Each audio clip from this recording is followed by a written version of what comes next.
السلام علیکم پیارے بچوں، آج کی ویڈیو میں ہم اسلامیت لازمی کی نیو بک اس کا چیپٹر نمبر 12 فلسفہ حج و قربانی کی ایکسرسائز کو مشق کو حل کریں گے، سولف کریں گے۔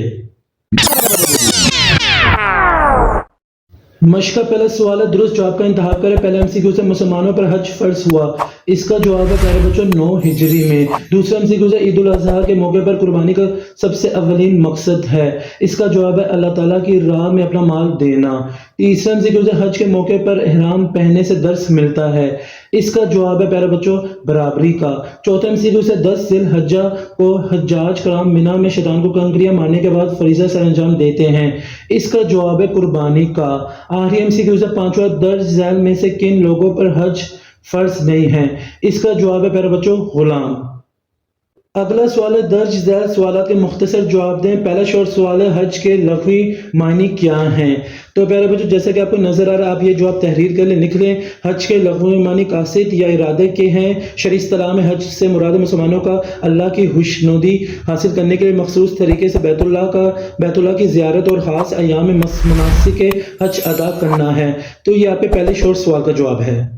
دوسرا سوال ہے، فرضیت حج کے شرائط بیان کریں۔ تو اس کا جواب آپ کو حج کی شرائط کی ہیڈنگ میں مل جائے گا۔ فرضیت حج کی 5 شرائط درج ذیل ہیں۔ تو پہلا ہے مسلمان ہونا، دوسرا ہے عاقل ہونا، پاگل مجنون پر حج فرض نہیں، تیسرا ہے بالغ ہونا، نابالغ بچے پر حج فرض نہیں، چوتھا ہے آزاد ہونا، غلام پر حج فرض نہیں، پانچواں حج کی استطاعت ہونا۔ استطاعت کا مفہوم یہ ہے کہ حج محض ان افراد پر فرض ہے جو اس کی جسمانی و مالی استطاعت رکھتے ہیں، جبکہ عورت کے لیے شرعی محرم بھی لازم ہے۔ بغیر محرم کے لیے اکیلے حج کے لیے جانا اسلامی تعلیمات کے خلاف ہے۔ تو یہاں تک آپ کو دوسرے شارٹ سوال کا جواب ہو جائے گا۔ تیسرا سوال ہے، طواف زیارت کب کیا جاتا ہے؟ تو اس کے جواب کے لیے پیارے بچوں آپ کو آنا ہوگا طواف زیارت اور سعی کی ہیڈنگ میں۔ حجاج کرام احرام کھولنے کے بعد مکہ مکرمہ کے چوتھا رکن طواف زیارت ادا کرتے ہیں، یہ حج کے فرائض میں شامل ہیں اور 12 ذی الحجہ کا آفتاب غروب ہونے تک جائز ہے۔ یہاں تک آپ کا تیسرے شارٹ سوال کا جواب ہے۔ کوشچن نمبر 4، حج کا سب سے اہم رکن کون سا ہے اور اس میں کیا اعمال کیے جاتے ہیں؟ پیج نمبر 59 پہ آپ آ جائیں، یہاں سے آپ کا جواب سٹارٹ ہوگا۔ نماز فجر مینا میں ادا کرنے کے بعد سورج نکلنے پر عرفات کی طرف روانگی ہوتی ہے اور عرفات میں ظہر و عصر کی نماز ظہر کے وقت ملا کر پڑھی جاتی ہے۔ میدان عرفات میں اسی قیام کو وقوف عرفات کہتے ہیں جو حج کا سب سے اہم رکن ہے۔ کوشچن نمبر 5، قربانی کی فضیلت پر کوئی ایک حدیث مبارکہ بیان کریں۔ اس کے جواب کے لیے قربانی کی ہیڈنگ میں آ جائے، یہاں سے آپ کا جواب سٹارٹ ہوگا۔ ایک مرتبہ صحابہ کرام رضی اللہ تعالیٰ عنہم نے آپ صلی اللہ علیہ وسلم سے پوچھا کہ یا رسول اللہ صلی اللہ علیہ وسلم، یہ قربانی کیا ہے؟ آپ صلی اللہ علیہ وسلم نے ارشاد فرمایا کہ یہ حضرت ابراہیم علیہ السلام کی سنت ہے۔ تو ادھر سے آپ نے سب کچھ لکھتے ہوئے جانا پیارے بچوں، کوئی بھی چیز آپ نے اسکپ نہیں کرنی۔ آپ کا جواب یہ اینڈ ہوگا، جیسے کہ آپ دیکھ سکتے ہیں اس کے ہر بال کے بدلے میں ایک نیکی ہے۔ ادھر تک آپ کا جواب ہو جائے گا، یہ کوشچن نمبر 5 کا آنسر ہے۔ اگلا سوال ہے، درج ذیل کے تفصیلی جواب دیں۔ پہلا لانگ سوال ہے، حج کی اہمیت و فضیلت و تفصیل لکھیں۔ تو اس کے جواب کے لیے فضیلت و اہمیت والی ہیڈنگ میں آنا ہوگا، جیسے کہ آپ کو نظر آ رہا ہے پیارے بچوں۔ آپ کا جواب یہاں سے سٹارٹ ہوگا، حج اسلام کے بنیادی ارکان میں سے ایک اہم ترین رکن ہے۔ پھر یہاں سے آپ نے سب کچھ لکھتے ہوئے جانا، کوئی بھی چیز آپ نے اسکپ نہیں کرنی، ترجمہ بھی لکھنا ہے، سب کچھ مینشن کرنا ہے۔ آپ کا جواب یہاں اینڈ ہوگا، اللہ تعالیٰ کو اس کی کوئی فکر نہیں ہے۔ یہاں تک آپ کا پہلے لانگ سوال کا جواب ہو جائے گا۔ دوسرا لانگ سوال ہے، مناسک حج کی اہمیت اور ترتیب تفصیل بیان کریں۔ تو میرے بچوں آپ یہ جواب تحریر کریں، لکھ لیں۔ مناسک حج کی اہمیت کو اسلامی تعلیمات میں خاص مقام حاصل ہے۔ حج نہ صرف ایک جسمانی عبادت ہے بلکہ یہ روحانی ترقی اور اصلاح نفس کا ایک ذریعہ بھی ہے۔ یہاں مناسک حج کی اہمیت میں کچھ نکات دیے جا رہے ہیں۔ پہلا پوائنٹ ہے فرمان الہی کی تکمیل۔ حج اسلام کے 5 ارکان میں سے ایک ہے اور ہر صاحب استطاعت مسلمان پر فرض ہے۔ قرآن پاک میں اللہ تعالیٰ نے فرمایا، اور لوگوں پر اللہ کا حق ہے کہ جو اس کے گھر تک پہنچنے کی استطاعت رکھتا ہو وہ اس کا حج کرے۔ یہ ایک براہ راست حکم ہے اور اس کی تکمیل مسلمان کی دینی ذمہ داری ہے۔ دوسرا پوائنٹ ہے تقوی اور روحانی ترقی۔ حج کا مقصد ظاہری اور باطنی پاکیزگی حاصل کرنا ہے۔ جب حاجی احرام باندھتا ہے تو دنیاوی معاملات اور تعلقات سے خود کو الگ کر لیتا ہے۔ مناسک حج کے دوران گناہوں کی معافی طلب کرنا، اللہ کی صفات کا اقرار کرنا اور بندے کا اللہ سے مضبوط روحانی تعلق قائم کرنا تقوی اور قربت الہی کا ذریعہ ہے۔ تیسرا پوائنٹ ہے اتحاد اور مساوات کی علامات۔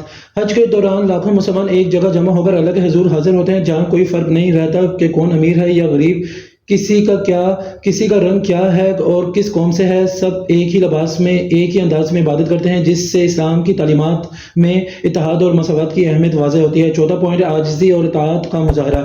مناسک حج خاص طور پر عرفات میں وقوف اور رمی جیسے اعمال اس بات کی یاد دہانی کراتے ہیں کہ انسان کو ہمیشہ اللہ کے احکامات کے سامنے عاجزی اختیار کرنی چاہیے۔ حضرت ابراہیم علیہ السلام کی قربانی کی یاد میں قربانی کا عمل اللہ کے حکم کے سامنے سر تسلیم کرنے کا عملی مظاہرہ ہے۔ پانچواں پوائنٹ ہے گناہوں کی معافی اور نئی زندگی کا آغاز۔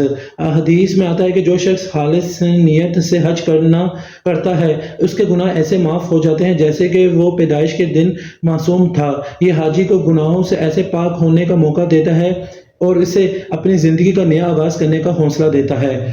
چھٹے پوائنٹ ہے سنت انبیاء کی پیروی۔ مناسک حج حضرت ابراہیم علیہ السلام کی سنتوں پر مشتمل ہے۔ ان کے اعمال اور قربانی کی یاد میں حاجی وہی اعمال دہراتے ہیں جس سے اللہ کی خوشنودی حاصل ہوتی ہے۔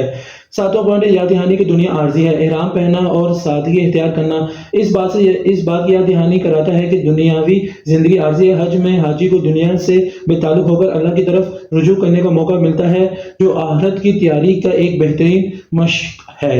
مجموعی طور پر مناسک حج ایک مسلمان کی زندگی میں روحانی و جسمانی تربیت کا عمل ہے جو اسے اللہ کی رضا، گناہوں کی معافی اور بندگی کے نئے سفر کا آغاز کرنے کی راہ دکھاتا ہے۔